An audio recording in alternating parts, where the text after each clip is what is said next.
أعوذ بالله من الشيطان الرجيم بسم الله الرحمن الرحيم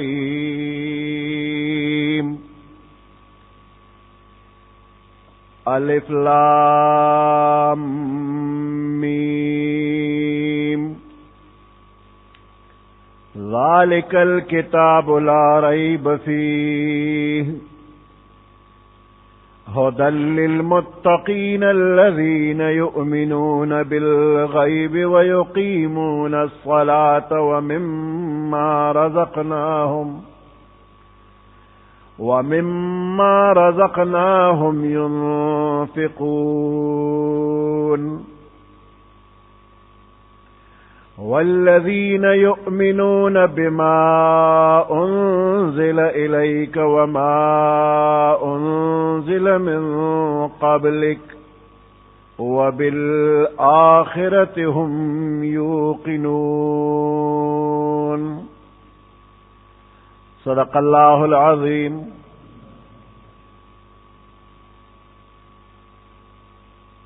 الف لام میم خدای عالم دے پمانا د دې حروفو پمراد خپل باندې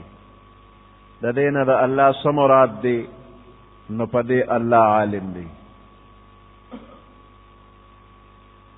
ذالک الکتاب دا هغه عظیم الشان کتاب دی لا ریب فیه کہ د دې په حقانیت کې هیڅ شک شبه نشتا من جانب الله کې دو کې هیڅ شک شبه نشتا. هدى للمتقین ہدایت تے د متقیانو د پارا یا ہدایت کون کے دے متقیانو د پارا. ہدایت مانا لار خودنا نو لار خودن کے دے دا کتاب چاہتا لار خودن کے دے متقین للمتقین متقیان ہوتا متقیان دا اللہ نے یرید ان کی.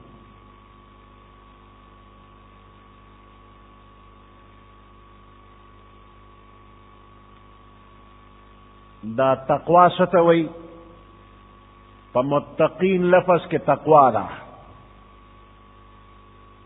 نو تقوا پا لغت کے زان ساتلو تا ویلی شی او دا شریعت پا جبا کے دا ہر اغا سیز نزان بچ کے دلو تا وی کم سیزو چی دا آخرت پا لحاظ باندے نقصانی وی کا عقیدہ وی کا اخلاق وی کا اقوال وی کا افعال وی کا احوال وی کم سیز کہ دا آخرت دا پارا ضرری و نقصانی وی دا اغی سیز نزان بچ کے دلو تا تقوا وی. دے کہ سوال دارے کہ متقیانو تا خمخ کی نہ ہدایت حاصل لے نو دا دوی پا بارکے چی دا کتاب ہدایت کون کے دے نو دا ہدایت و تا ضرورت پاتے شو اگوی تا خو مخی نا ہدایت شوی دے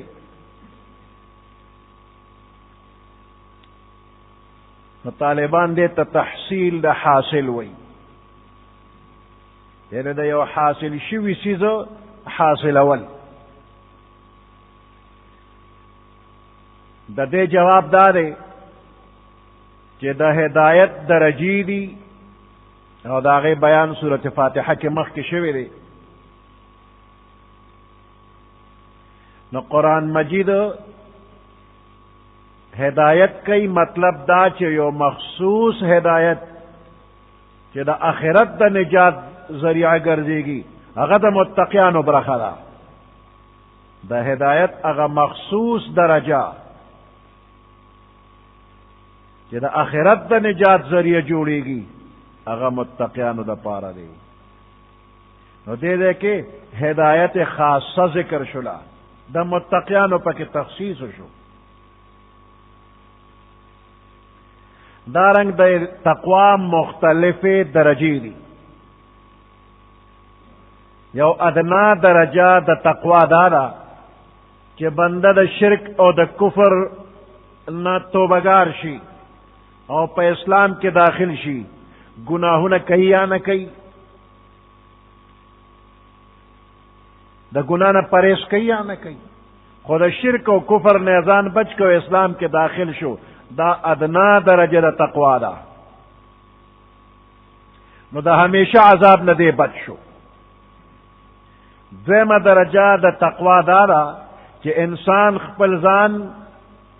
د شرک او کفر نه بچ کړی دی، خو د غټو غټو ګناهونو نه هم ځان بچ کړی دی، او په وړو ګناهونو باندې همیشه والی نه هم ځان بچ کړی دی. نو د شریعت په اصطلاح کې چې د تقوا لفظ ذکر شي عموما دقه دویمه درجه نه مراد ده.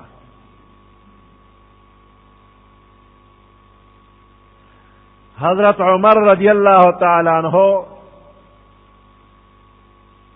د حضرت ابی ابن کعب رضی اللہ تعالی عنہ نه د تقوا د حقیقت تپوس کړی دی. نو ابی ابن کعب رضی اللہ تعالی عنہ وتویل امیر المؤمنین چته د ازغونه ډکه لار باندې تلی او ویل او تلی ما. ابی ابن کعب رضی اللہ تعالی عنہ وتویل امیر المؤمنین دغه وخت کې بیا ستاسو طریقې چې د ازغیدار لاره کې رواني وې دغه وخت کې دا جامع ځان پور را جوخت کم را غونډ کم چې اسنه چې تغنو کې می جامع انخلی نو دا غنه چې تیری وي او مضبوطی وي چې جامع کوم خلی جامع خرابای جامع شلی. نو ابی ابن کعب رضی اللہ تعالی عنہ وتویل امیر المؤمنین بس دقه تقوا وي چې د ازغیدار لاره کې رواني او جامع ځان تراجخت کې چې غنی نه وي. یعنی غیر چاپیره دنیا د ګناهونو د ازغونه ډکه ده، ته پکې خپل لباس د تقوا داسې راجخ کې چې د ګناه نه ځان بچ کې. دې ته تقوا وي. د الله د نافرمانۍ نه د بچ کېدو د پاره خپل پوره همت او طاقت خرج کړي.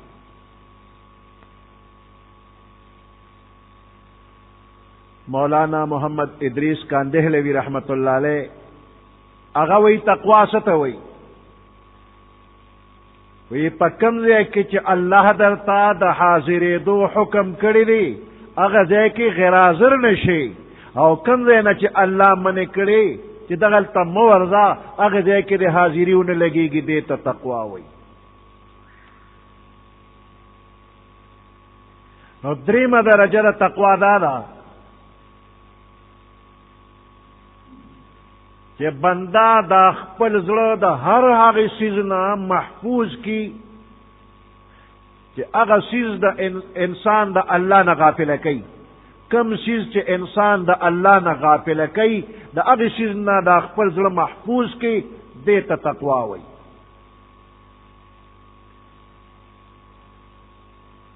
دا درې درجې شولې. اوس دې کې هدل للمتقین مطلب دا شو چې کم خلق د تقوا په اوله درجه باندې دي شرک او کفر نه ځان بچ کړی دی، نو د دې نورو درجو د رسایې د پاره دا کتاب هغه د پاره هدایت دی. چې دا خو یو ادنا درجه د هدایت، یو ادنا درجه د تقوا اغشت را، نو دا قرآن دی متقی ته مخکې د ترقې لار ښیي چې په دې تقوا کې به نور څنګه مخکې شي. هدایت ورته کوي د تقوا، هدى للمتقین.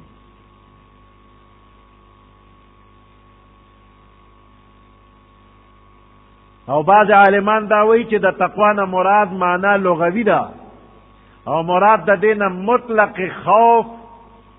او د ضرر د سیزونو نه ځان بچ کول دي. نو مطلب دا شو چې د چا په زړه کې د ضرر د سیزونو نه د بچ کېدلو جذبه او شوق موجود وي، نو هغه د پاره دا کتاب لار خودن کی ری چې د ضرر د سيزونو نه بچ کی. هدى للمتقین.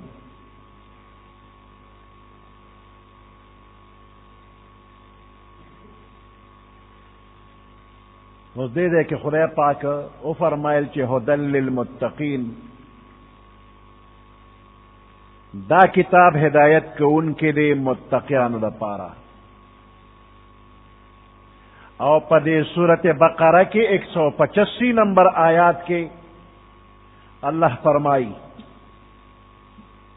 شہر رمضان الذي انزل فيه القرآن. دا رمضان میاش اغا مبارک میاش دا چی دے کہ قرآن نازل شوی دے. قرآن سنگ کتاب دے هدى للناس وبينات من الهدى والفرقان. نو دی آیات کے اللہ فرمائی کہ دا قرآن هدى للناس دا طول خلق دا پارا ہدایت کو ان کے لیے.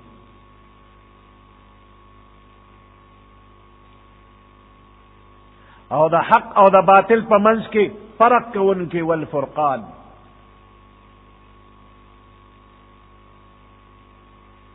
نو دا سورت بقرے اول کے اللہ فرمائی هدى للمتقین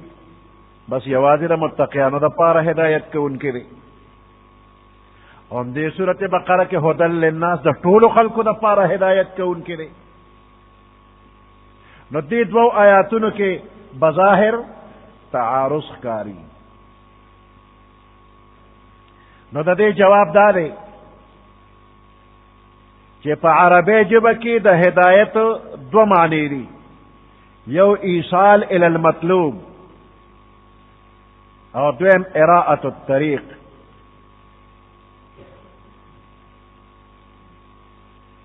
یا الدلالۃ الی الطریق الموصل. پختو کے ردے یو مثال لے فرض که یو ناشنا سړی راغی د 400 نه دی او تا ته وایي چې د 400 دا اسپتال کم ځای کې دی نو ته ورته په دې لار داسې لاړ شه ښي طرف ته تاو شه لږ مخکې چې لاړ شي بیا 2 لارې لاړ شي راشي نو ته ګس طرف ته تاو شه او بیا داسې مخکې لاړ شه نو یو چوک به راشي او چوک سره لږ دی خوا چې وګورې نو د 400 اسپتال دی. دې ته وایي اراءة الطریق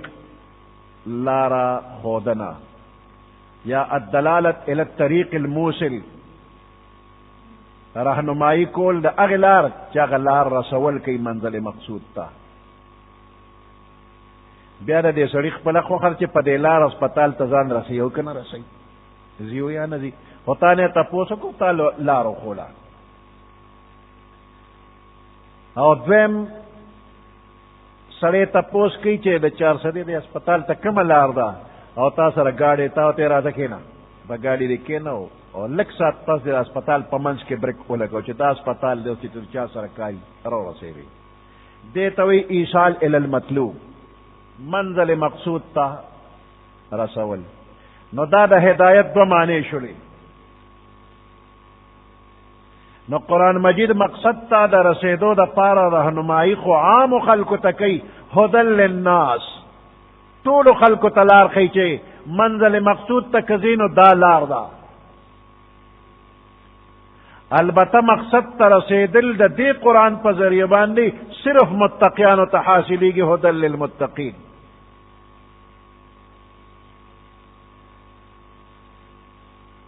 نو هدى للناس دا مانا شو چی دا قرآن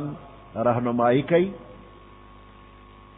او هدى للمتقین دا مانا شو چی متقیانو لرم مقصد ترسی. نو دا دوارو مطلب جدا جدا شو تعارض را نگئی. او دویم جواب دا دے دارے چی قرآن پاک عام و خلق دا پارا ہدایت تی خو فیدتنا متقیان اخلی. هدى للناس طول خلق دا پارا دا ہدایت تے خو فیدت طول ناخلی متقیان تے فیدا اخلی زکوی هدى للمتقین. وی دا دے مثال دا سرے لکا یو سڑے بلتوی چے یو گلاس پے دا غوا پکی یو دوقا شوغی دا غوا غوڑی یو پکی دا چرگے گے واچوا او یو دوه قاشقې پکې شات واچو، په جوسرې حل کا، او یو ګلاس روزانه اسکا، دې کې ډېر طاقت دی. واقعي دې سیزونو کې طاقت شته. خو که یو بنده داسې وي چې هغه سینه خرابه ده او ټوخ ټوخې ټوله ورځ شروع کړي وي او دا پی او هګۍ او شات دا یې دله ورکړله، نو دی به په طاقت کې شي، که سینه بیا نور هم خرابه شي. نو دا خوراک چې دی دا خو د طاقت دی، خو چې کم بدن سمي نو هغه له طاقت ورکوي، چې کم بدن سم نه دی نو هغه له طاقت نه ورکوي. نو قرآن هدل للناس دی، خو فایده هغه چاله ورکوي چې چا کې صلاحیت وي، متقي وي، نو هغه ترې نه فایده اخلي.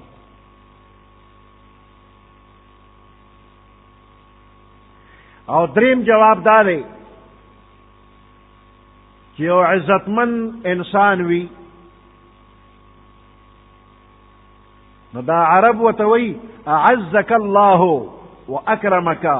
الله دې عزتمن کا.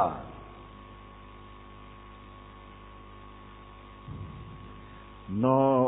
دی خو مخکې نه عزتمن دی، نو دی ورته بیا څه وایي چې عزتمن شي. د دې دا مطلب دی چې دا مخکې نه کوم عزت الله درکړي، دا عزت ته خدای نورم زیات کا. نو هدل للمتقین دا معنا شولا چې دا قرآن مجید سبب دی د زیادت د هغې تقوا چې مخکې نه دی متقیانو ته حاصل دی. دا تقوا خو متقی ته مخکې نه حاصله ده، خو دا قرآن ولا دا تقوا نورم زیاتی، سبب د زیادت دی.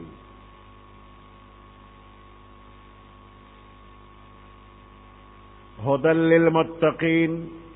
ہدایت کون کے دے دا قرآن متقیانو تا. اس دا دے متقیانو اللہ صفت بیانی، الذین یؤمنون بالغیب،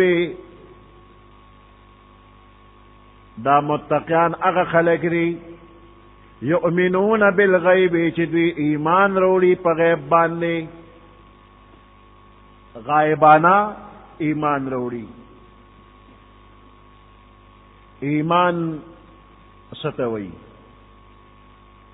او غیب سیزونا سدي. نو ایمان د زړه هغه باور او تصدیق ته وایي چې بندا په زړه کې باور وکي،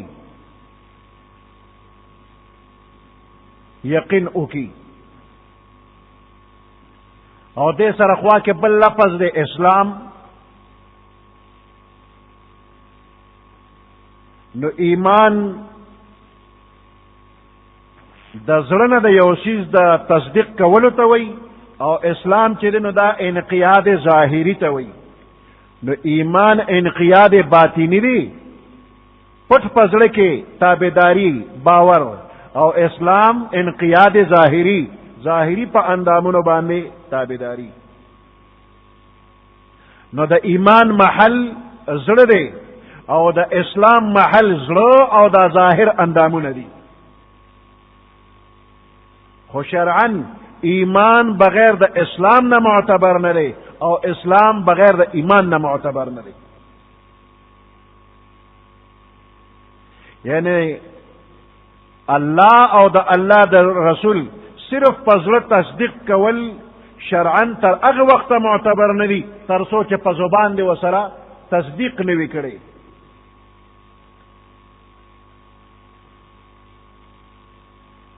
او په زبان باندې تصدیق کول تر هغه وخت معتبر نه دي تر څو چې په زړه دې یقین نه کړي، تصدیق دې نه کړي. نو خلاصه ده چې د لغت په اعتبار ایمان او اسلام جدا جدا څیزونه دي، او قرآن کې د دې فرق واضح بیان شوی دی. د باندې څه خلکو اوراله مدینه منوره ته او بیا په پیغمبر علیہ السلام باندې احسان کو چې موږ د باندې ایمان راوړی او زموږ بل خیال ساتي.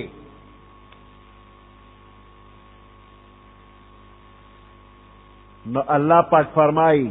قالت الاعراب آمنا قل لم تؤمنوا ولكن قولوا اسلمنا ولما يدخل الايمان في قلوبكم قالت الاعراب باندیسیانو ویل آمنا من ایمان روڑے قل لم تؤمنوا وتو فرمائے چی تاسو خو ایمان نلی روڑے ولكن قولوا اسلمنا لیکن تاسو اوائے چی من ظاہری تابداری کرے را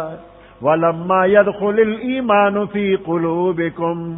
لا تر اسا پور استاسو پزرونو کی ایمان داخل شوے نلے تش پخلی ایمان کے دزر باور دی نشتا نو دا ظاہری تابداری دیتا اسلام وی اسلمنا اوایا آمنا ویلو کی غلطے گی لیکن پزر دی باور نشتا نو چی دا پزر کی یقین نیو پخلی ایمان کئی دیتا منافق وی ان المنافقین فی الدرک الاسفل من النار بے شک منافقان با دا دوزخ پاغلان دی طبقہ کیوی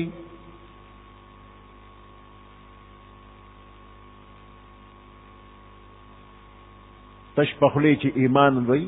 اور دن نظر کی یقینین دا ایماندار نوی آمنا باللہ وی من اللہ باندی ایمان روڑ دی او اللہ وی وما هم بمؤمنین دا ایماندار نوی یؤمنون بالغیب متقیان اغا خلق دی چی ایمان روڑی پا غیب و باندے اس غیب سے شیرے غیب اغی چیز تویلی کی گی چی پا نظر نرازی او پا حواس و باندی نمعلومی گی حواس پا غوگون آواز نورے پا سترگوی ویننا پا پوزے بوین محسوسے پا جبے سکل نشی گولے خوگ تریخ یخ گرم لاس پہ وحلی نشی اوار دکنا ہموار دا حواس او پا عقل بانم نہ معلومی گی بغیر دلیل نہ پا عقل ہم نہ معلومی گی نو دیتا غیب وئی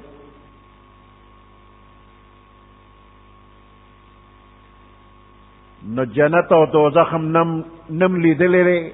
او نم پخوگو باندے دا جنت دوزخ آواز اورے دلے دے او نہ پسترگو نہ پپوزا نہ پخوگو نہ پلاسخ پو جنت دوزخ نیو خبر تی قبر کے ثواب دے کا عذاب دی نم دی لی دلے سو خو اللہ دا اللہ رسول خبر را کرے دے کہ قبر کے عذاب مشتا قبر کے ثواب مشتا دا قیامت رستا پس دا مرگ جندون مشتا جزا و سزا مشتا پولیسرات مشتا جنت مشتا و دوزخ مشتا او بیا دا غی صفتنا اللہ او رسول بیان کری دی نو منگلی دلی ندی خو پا دے بانم ایمان روڑے دے یقینم کرے چھ خدے و رسول رشتیا وئی کہ دا طول ارسشتا دیتا ایمان بالغیب وئی ایمان بالغیب دا مطلب کہ کم سیزونا پا عقل یا پا حواس سنگا معلومی گی و منگ پا یقین کو نو چا اللہ و رسول اللہ تا کم خبری کری دی او غا پا عقل او پا حواس نو معلومی گی اب دا سی منو لکا چا پا خپل استرگم لی دی حضرت علی رضی اللہ تعالیٰ عنہ فرمائی کدا دے عالم غیب نا اللہ طول پردی لری کی او دا جنت و دوزخ ما تخکارشی پا خپل استرگو وینم زما ایمان کے بزیادت رانشی ذکر بغیر لی دلو ما دا سی مضبوط منل کری لی کہ پا خپل استرگو وینم نا سزیاد کو بنشی دا عرص ما دا سی منلی لی لکا چا پا خپل استرگو بلی دلی لکا پا استرگو وینم نا سچلو شو زیادت برانشی نو کم سیزونا کہ پیغمبر علیہ السلام منگتا دا دین پبارک اجمالاً روڑی اگر اجمالاً منو او کم چی تفصیلاً راتا ویلی دا با تفصیلاً منو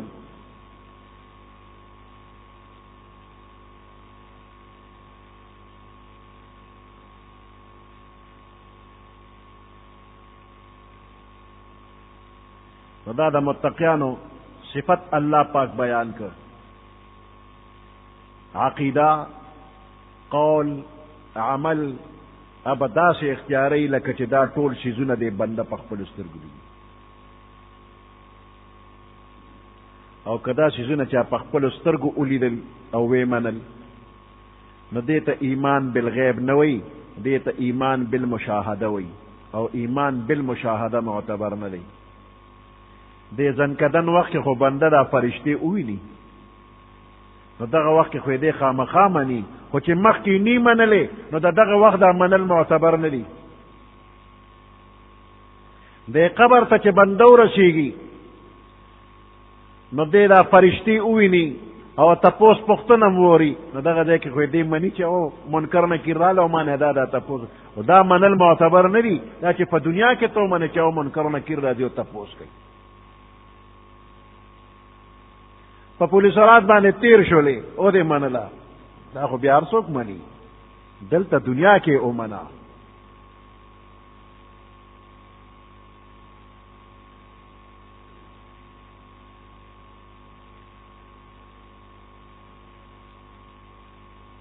یؤمنون بالغیب دوی ایمان روڑی پا غیب باندې دا دې آیات بل معنا دا کیږي چې دا متقیان ایمان لري په داسې حالت کې چې دوی د خپل پیغمبر صلی الله علیه وسلم نه غایب وي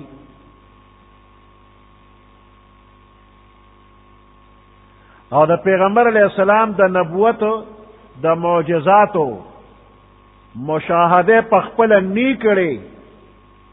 او دې بیا منل کوي یؤمنون بالغیب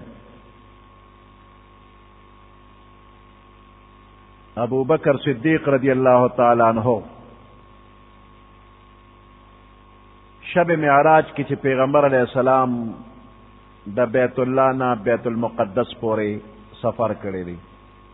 پزمکا او بیا د بیت المقدس نه اسمانونو ته تشریف وړی دی د اسمانونو نه برا کم ځای پورې چې الله غسل الته رسول دی او واپس بیا راغلی جنت او دوزخ هم لیدلی دي نو په سباله پیغمبر علیہ السلام د شب معراج بیان وکړ چې بیګا شپه کې ما داسې داسې څیزونه ولیدل وی ابو جهل راغی ابو بکر صدیق رضی اللہ تعالی عنہ تو راشه کنه آشنا خو داسې خبره کوي چې بیګا بیت المقدس ته تلم او اسمانونو ته تبه دام منی وی دغه وخت کې ابو بکر صدیق رضی اللہ تعالی عنہ پیغمبر علیہ السلام سره لا ملاقات نو کړي او د معراج د واقع نه خبر نو ابو جهل وتوی چې داسې داسې خبرې کوي تبه دام منی نو ابو بکر صدیق رضی اللہ تعالی عنہ توی وی دا تا چې څنګه ویلو کچره داسې پیغمبر علیہ السلام ویلی وی نو زما په د اوس نه ایمان دې چې دا ارسی لیدلی دي لا پیغمبر علیہ السلام نے تپوس نه کړي چې واقعي ته بیګا تللی او تا داسې داسې دي وی کدا ته کومه خبره کې کدا پیغمبر علیہ السلام فرمایلی وی زما په ایمان دی ابو بکر صدیق دی یؤمنون بالغیب لا پیغمبر علیہ السلام لیدلی نه دی خو تصدیق وکړو یو صحابی د پیغمبر علیہ السلام پیغمبر علیہ السلام یو اوخ یا اوخه واغشتله یو سړی نه خبر او شوله په دومره پیسې راکه په دومره پیسې مې واغشته هغه یې در مې کړ ایجاب قبول شو خو دغه وخت نقد پیسې پیغمبر علیہ السلام سره نه وې نو سړي ته ما سره راځه چې پیسې درکم ناغه سړی را روان دی پیغمبر علیہ السلام ته نمخ کړي او دې کې بل څوک رالل او دې سړي ته وایي چې دا په ما باندې دا په ما په پیغمبر علیہ السلام خرڅ کړی دی وی موږ به زیاتې پیسې درکړو نو ناګانه سړی پیغمبر علیہ السلام ته آواز کوي چې دا اوخ اخلی او که ناخلی چې دې په بل چا خرڅ کم او ته ما خو د نه اخیستی دی وایي د چا مخکې دی اخیستی ګواره سره شته ګوره په پیغمبر علیہ السلام یې سودا خرڅه کړې ده چې وایي د نه مې اخیسته نه وی ته وایي چې ګواره سره شته د چا مخکې دی اخیستی دی نو هغه وخت کې خو څوک نو چې پیغمبر علیہ السلام اخیستل کول نو صحابه کرام یې ولیدې وی ماله به څوک ګویو کې دا سړی وایي چې ګوا صحابي ورته صاحب زه ګوی کوم نو پیغمبر علیہ السلام ورته وی چې ولې هغه سات ته وی چې ما لګوي کې نا ورته وی ته موږ له د اسمان خبر راوړې پس مکه باندې موږ له د اسمانونو خبر راکې موږ هغه منو موږ خو اسمانونو کې تاسو سره نه یو ان موږ هغه لیدلي او د اسمانونو خبرې چې ښکته ته راوړې ځمکه کې موږ ته بیان کې موږ یې منو نو که د ځمکې خبره ته وکړي چې اوښ ما اخېستن ولې زه نه منم داسې منم لکه چې ما په خپلو سترګو لیدي چې تا زما مخکې واخېست یؤمنون بالغیب پیغمبر علیه السلام یې په دغه موقع لیدلی نه دی او ایمان راوړي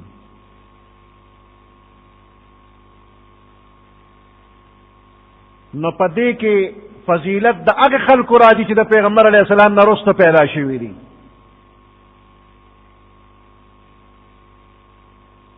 عبداللہ ابن مسعود رضی اللہ تعالیٰ عنہ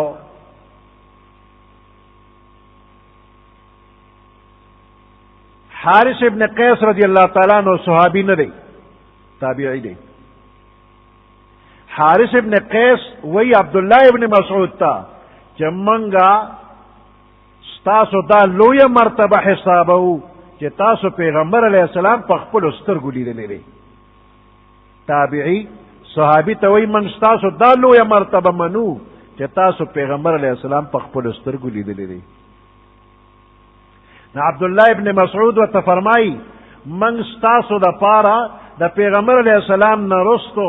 ستاسو ایمان راوړل لوی فضیلت حسابو ځکه چې د پیغمبر علیه السلام په زمانه کې د پیغمبر علیه السلام د رسالت او نبوت معامله خو ډېره واضحه وه په هغوی ایمان راوړل اسانو او تاسو پیغمبر علیہ السلام ندی لیدلی معجزیم ندی لیدلو ایمانم پی راوڑی او بیا قسم خوړوي فرمایل چې کوم خلکو د پیغمبر علیہ السلام نه رستو ایمان راوړی هغوی نه څوک افضل نشته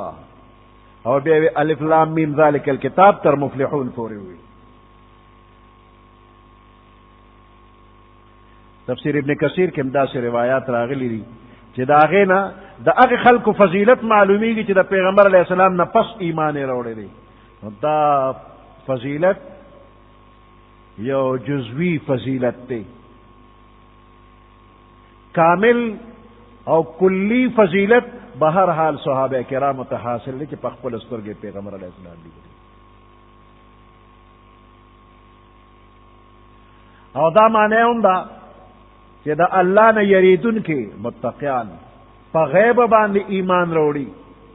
یعنی که د مؤمنانو نه شا په شا وي نو هم داسې ایمان لري لکه چې مؤمنانو سره مخامخ ایمان لري او د منافقانو په شان نه دي چې د مؤمنانو په مخ کې وایي چې آمنا ایمان هم راوړی دی خو چې مؤمنانو نه اړخته شي نو بیا د کفر اظهار کوي وإذا لقوا الذين آمنوا قالوا آمنا وإذا خلوا إلى شياطينهم قالوا إنا معكم إنما نحن مستهزئون نو د مؤمنانو حال دا دی که دوی د پیغمبر علیه السلام سره یو ځای وي هم مؤمنان او که د پیغمبر علیه السلام او د مؤمنانو نه غایب وي نو هم مؤمنان او د غیب یو معنی زړه قلب وی دا ځکه چې زړه پټ دی نو بیا به معنی دا شي چې مؤمنان متقیان ایمان او یقین لري په زړه باندې د زړه نه ایمان لري د منافقانو په شان نه دي چې تش په خولې ایمان یقولون بافواههم ما لیس فی قلوبهم بهر حال راجح معنی د غیب اولنی ده یؤمنون بالغیب ویقیمون الصلاة او منز قائمی منز قائمی دا د متقیانو بل صفت دی دا څه نه وایي چې یفعلون الصلاة منزونه کوي یصلون الصلاة وی ویقیمون الصلاة منزونه قائمی د مانزه چې کوم فرائض واجبات سنت مستحبات دي دا هغه پورا لحاظ ساتي د بدن پاکواله، د جامع پاکواله، د ځای پاکواله او نور ضروری آداب داغه خیال ساتي او دې سره باطنی خشوع او خضوع او ټول بدن اندامونه الله ته متوجه کول، دې ته اقامت الصلاة وای. او برابر منځونه کول، دا نه چې یو منځ کوي او بل نه کوي.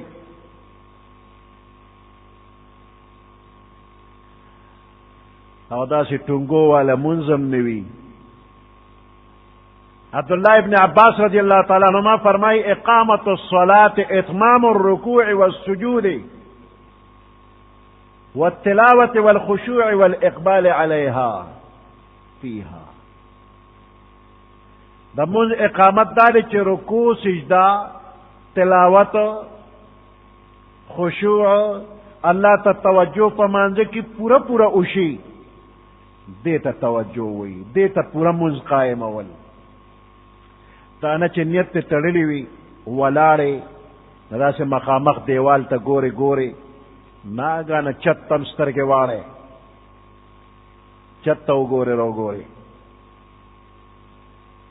پوزا کے رول شروع کے پوزا کے گتم وے ندا اقامت الصلاة نرے دا لری نے یو سڑی چی گوری نابا دو نوی چی دی منز کی دی وی دی دیوال تا اسے پا تماشا ولار دی چت تا گوری اسے نندارا کئی منز تا نرے ولار. دا مانزه په وخت کې الله دې بنده ته متوجي وي، ټول رحمتونه ده ته متوجي کړي وي، خو چې کله د ده توجه بل اړخ ته ووړي الله د ده نه خپل د رحمت توجه واړوي. چشم من در چشم تو چشمان تو جائے دیگر من تماشایے تو کردم تو تماشایے دیگر. بنده وي زه تا ته ګورم نو ته بل ځای ته ګورې. یا بندہ تما تا متوجہ نہیں، من تماشایے تو کردم تو تماشایے دیگر تو دا بل چا پا تماشا شولی. نو پا مانزه کی پورا توجہ چکے نو دیتا اقامت الصلاة وی.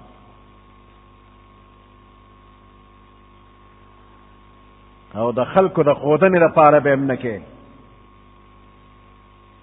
چی خلق نوی نو مشین وتو لگے مشینی منز کے زر زر رپٹ او چلے گی. او چی خلق وی نو چی ادرے گی نو دا رکو نم ناخلے او چی پا رکو ٹیٹ چی نو دا پاسیدو نم ناخلے او چی پا سجدہ پریوتی نو پروتے. سونا بزرگ دا سے خشتہ منز کئی تاواری دا نو نورم پا کی ورخوک شوی او چی سوکنی نو مشین اگر زید وی کلیدی دری دوزخ خستہ نماز کہ در چشم مردم گزاری دراز. دا خلق پا مخ کی اگدوگ در رکاتو نکے نو داوی دا دوزخ چابی دا.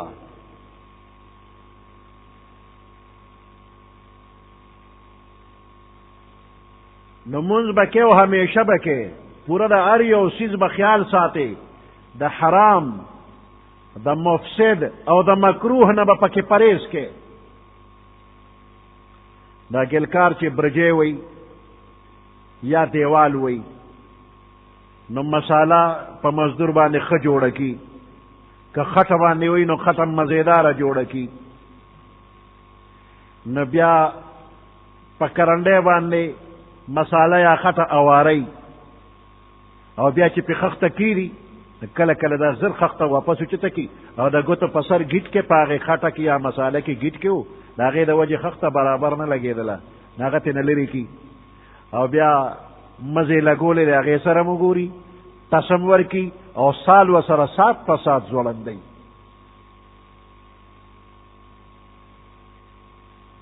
نو دا پا سال باندے چی دیکن دیوال یا برجے وی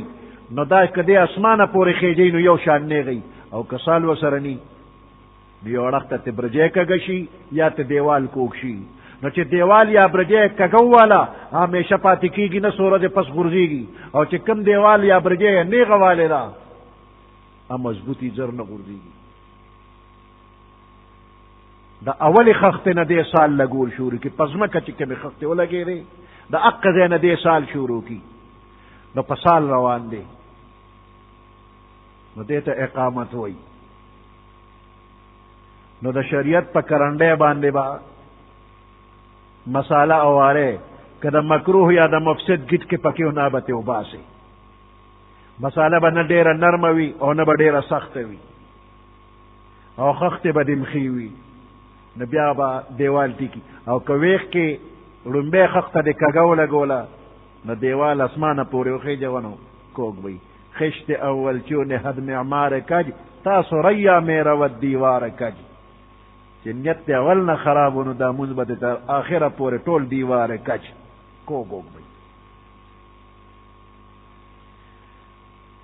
حضرت عمر رضی اللہ تعالیٰ عنہ په خپل دور حکومت کې گورنرانو ته چې به خط لیږه نو ورته بیا د مانځه حکم کو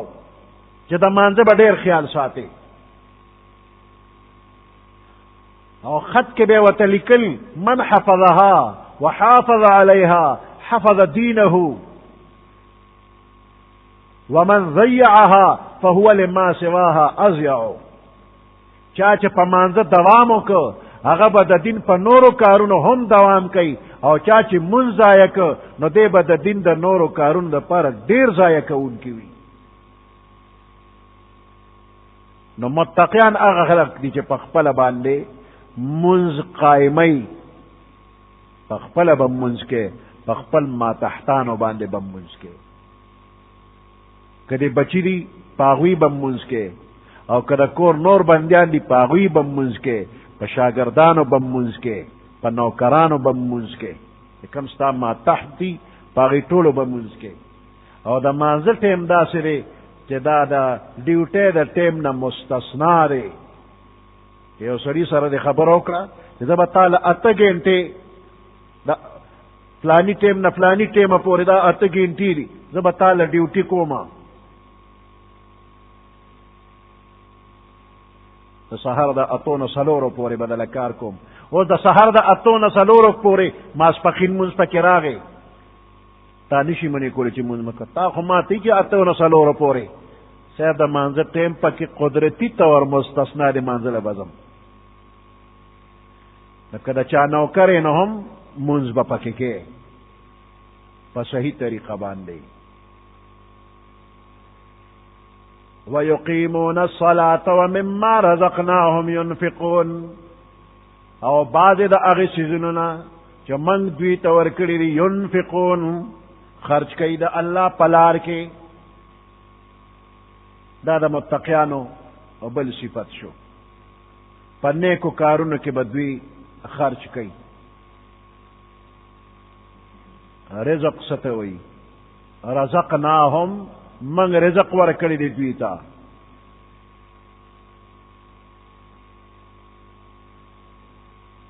وتجعلون رزقكم انکم تکذبون دا رزق معنا حصہ الله وی اے کافرانو تاسو خپل حصہ دا ګرځولې ده چې تاسو د پیغمبرانو نه انکار کوئ تکذبون تکذیب کوئ دام خپل حصہ ګرځولې ده اوس د دې رزق اطلاق په هر شیز باندې کیږي کم شیز چې تعالی الله درکړي مال حال وغیرہ عقل پویا هوښیارتیا علم دا ټول درکړي دا ټول روزي دستا دا ستا حصہ ده او انفاق ينفقون انفاق کوي نو انفاق د خپل لاس نه مال استلو ته ویلی شي الانفاق اخراج المال من اليد والملك د خپل ملکیت نو د خپل لاس نه مال استل دې منافق ته منافق ولی وي وی دې د اسلام اظهار کوي او بیا د ایمان نه اوزي او ایمان د دنه اوزي دې وتلو کې وته منافق وي ومنه المنافق لأنه يخرج من الإيمان أو يخرج الإيمان من قلبه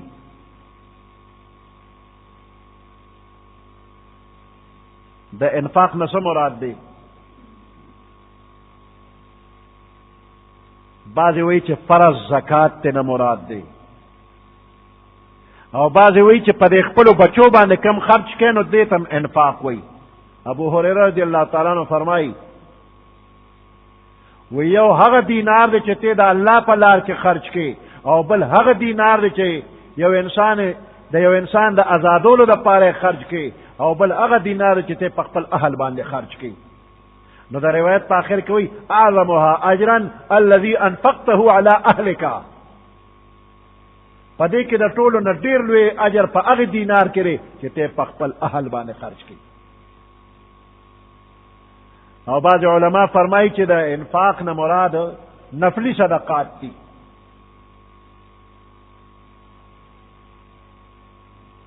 نه کمال دی هم او که علم او هنر او عقل فکر دی هم که صحت دی هم او که اولاد دی هم دا ټول الله تعالی درکړي دي. نو د دې نه خرچ وکا، ټول خرچ کا. و مما دې کې دا من تبعیض د پاره دی، یعنی ټول نه لږ غوندې د الله په نوم باندې خرچ کا، نور ځان ته پرېږده. نو ګوره مما رزقناهم د الله په لار کې لږ غوندې خرچ کا. نو دې کې تا ته یو خبره اشارتن وي چې بنده ګوره دا ټول شیزونه د الله دي او تم د الله یې. نو الله تعالی چې څه درکړي دي نو د الله د مال کې لږ غوندې بیا الله له ورکا. نو د یو شریف انسان په زړه کې چې دا راشي چې زم د الله یم او مال چې کم مال حال راکړی شي دام د الله امانت دی. نه که ما لږ غوندې د الله په نوم خرچ وکړو څه توره مې وکړله دې کې زما څه دي. یو شریف انسان وہی جان دی ہوئی اسی کی تھی،